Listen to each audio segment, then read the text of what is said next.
As a certified motorcycle instructor under the MSF curriculum and by Harley Davidson, there's one thing that I often hear from people as to why they don't continue with practicing or taking additional courses after they take the basic rider course, and that is fear.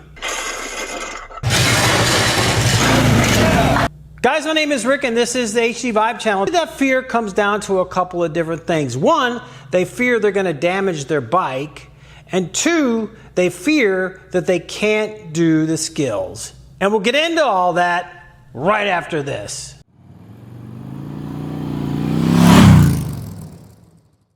That's right, guys, fear. Oftentimes when I talk to people after they've taken the basic rider course, and even people that I ride with, the main concern they have is fear. And that's in a couple of different aspects. They fear that they're going to drop or damage their bike, and they fear that they can't do these skills, and really that is the reverse mentality of what you should have when it comes to becoming a better rider. So in today's video, what I'm going to do is explore some ways you can protect your bike from getting damaged if you would happen to drop it. And I'll be honest with you, I practice often and I do drop my bikes. Not that often, but it does happen. And there's a couple of things you can add on to those motorcycles to protect those bikes even further from getting damaged. And then secondly, the fear is I can't do these exercises. So what I'm going to do also is run through a number of very simple exercises that you can do at any parking lot, and you don't even necessarily need any cones to do that. So the first thing I add to my bikes, if they don't have it, none of my bikes have ever had these, is actually saddlebag guards. You can get these from Harley Davidson, and I think they're about $290. These are actually from TCMT. On the Street Glide ST, I have these in black. On the Street Glide CVO, which is chrome, I have a chrome set, and I also had a chrome set on the Road Glide Special. And these, with the link and the discount code I will have down in the description, you can get this set for under $60, and it is a complete set. And these have performed flawlessly for me for over 3 years now between all of the bikes. And like I said, I've dropped these bikes before with these saddlebag guards on both this bike as well as the Street Glide CVO, and no damage, no bend, no nothing. Again, these are 7/8 thickness versus your crash guards up by your engine. Those are going to be 1 1/4 inch. So if you'd like to get a set of these to protect your bike from those drops, go down to the description. I will have a direct link to purchase these, either again in black or in chrome, and I will also have a discount code there to save 5% on that purchase. Or you can also save 5% by using that code on anything on the TCMT website, and I'll have just a direct link to their website as well if you do want to purchase some other items from them as well. The next item that I've added on both the Street Glide ST as well as Street Glide CVO now is motorcycle drop guards. These happen to be in black, and what you get in this kit for your 2014 to 2023, and these will also fit on your 2024, is you get a set that go up here on your crash guard, your engine crash guard, which is 1 1/4. You get a set that go on your rear saddlebag guards, which will fit any 7/8 inch sides saddlebag guards, and you also get a piece that protects your primary. Guys, I am super excited. I have worked with Jay and Motorcycle Drop Guard since early in 2024, and what I'm going to offer you today is the biggest discount that you can get only here on the HDVIBE channel of 35% off his list price. And again, those are good for Harley Davidson motorcycles with these standard crash guards as well as Indians. So if you use the code HDVIBE 2024, I will have that down in the description. I will also have a direct link to motorcycledropguards.com. Use HDVIBE 2024 at checkout. You'll save 35%. And that is now for a limited time until he runs out of stock at this super low price. So go check that out while you can. Don't wait. If you've been thinking about it, now is the time to get those motorcycle drop guards. Again, you can get those in black, or you can get them in chrome like I have on the Street Glide CVO. Those are a couple of things that you can add onto your bike to alleviate that fear of damaging that bike should you drop it. Again, those are some great discounts. Go down in the description, check out the links and the discount codes and save yourself some money.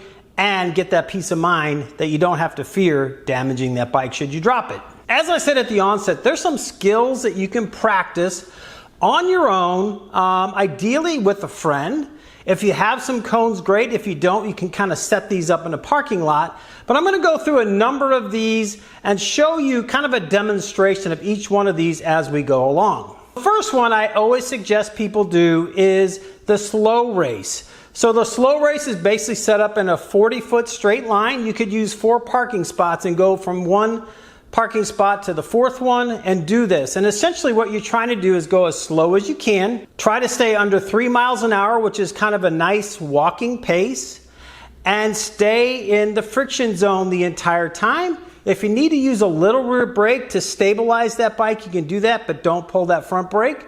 And then also keep your head and eyes looking straight ahead and try to do it slower and slower and slower until you can get to that nice even walking pace. And once you master the slow race, that means you have mastered the friction zone on your bike, which sets you up for some additional skills that you will need down the line. So the next one is the straight line cone weave.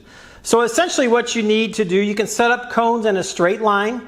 You can set them up anywhere. A motor officer is at 12 feet, or you can set them up 15, 20, whatever you're comfortable with. And so what this is you're gonna weave. You're gonna go left, right, and you're gonna get that bike in a nice swaying motion. You're gonna stay in the friction zone. You're gonna have head and eyes on the horizon. You're gonna be looking straight down the range, straight down the line of those cones, and you're not gonna be looking down at those cones. And then you're gonna just sway that bike back and forth, controlling everything with that friction zone. Maybe use a little bit of rear brake if needed, if you get yourself going too fast, but try to set your throttle at one position, say between 15 and under 2,000 RPMs, and just set it and forget it is what I like to say. And then continue to practice that. And what that will do is get you used to the weight of that bike swinging back and forth. It will again work on friction zone. It will work on using rear brake only if needed. And again, rear brake is very, very slight pressure when you're doing this weave. Now you might want to go and try to do some U-turns. Not a figure 8, but do a U-turn. So start with the U-turn box set up maybe 3 parking spaces wide, which is probably going to be between 27 and 30 feet, depending on how they're marked out. You don't even need cones. And do a left U-turn. So when you're going to come in for the U-turn, you're going to come in straight ahead. You're going to stay in that friction zone. Head and eyes are up. But before you start to make that left U-turn, turn that head, try to touch the chin to your shoulder, and that will naturally make those handlebars turn and will help you make a tighter U-turn. So practice that to the left. Again, if you need a little bit of rear brake, ever so slightly, you can use that. But what I like to say about the rear brake, use it as an aid, not as a crutch when you're doing slow speed maneuvers.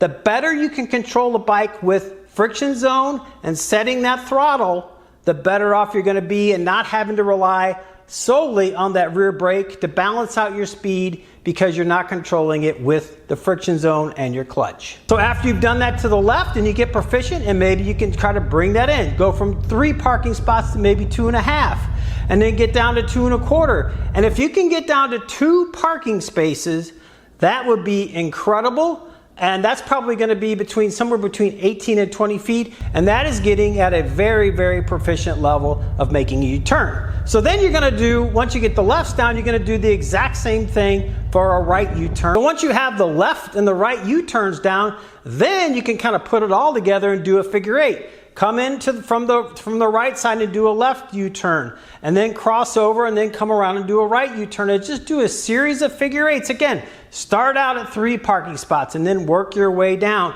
It's the same concept, turning the head and eyes in the direction you want to go, keeping that head on the horizon, using friction zone. Never let that clutch all the way out, and never squeeze it in. What happens on the figure 8? Oftentimes people will squeeze that clutch all the way in, go too slow, they're afraid to lean the bike, and as soon as you pull that clutch all the way in, you have no power to the rear wheel, which will cause that bike to become unstable. And if you're leaning it ever so slightly, or it's leaned just a little bit going left or right, that bike more than likely will fall down because you have no power.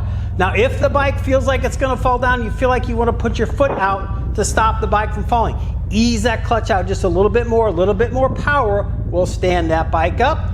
Once you mastered that at 28 feet, again, keep bringing it in. Now, once you've mastered the figure 8, work towards these more skilled exercises. So the first one I like to do is a switchback. And again, you're going to be coming down the line. You're going to be making a hard left. You're going to hold that left turn as long as you can before you have to switch and go into the gate to the right.